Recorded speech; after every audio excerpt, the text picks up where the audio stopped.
Okey kan, macam biasa motor Kris selalu problem starter one way. So kan, untuk motor Kris ni, yang ni Kris 100. Apa jenis Kris lah, starter one way selalu problem. Dia bila dah lama ataupun dia akan pecah kan. Dia pecah.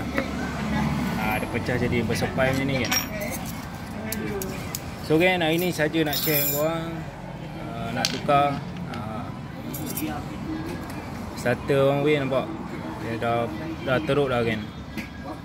So ni dalaman dia kan, dia dah jadi berkecai.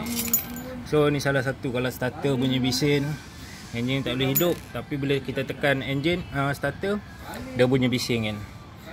Ni selalu problem dia, starter one way. Tapi kalau macam motor LC ke motor Y ke, banyak dia orang guna pakai Cooper kan. So susah sikit nak pecah. So untuk motor Kris ni, kita pakai kita tukar yang baru je. So kalau korang nak starter susah hidup, bunyi bising, ni masalah dia kan.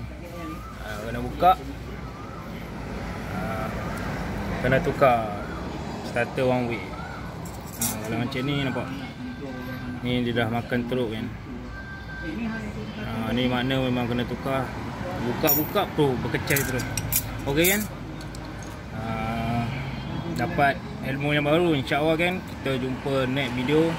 Kita kongsi sama-sama apa masalah pasal motor ni, insyaAllah. Okay kan, jangan lupa like, share and subscribe. Terima kasih. Korang memang awesome. Assalamualaikum.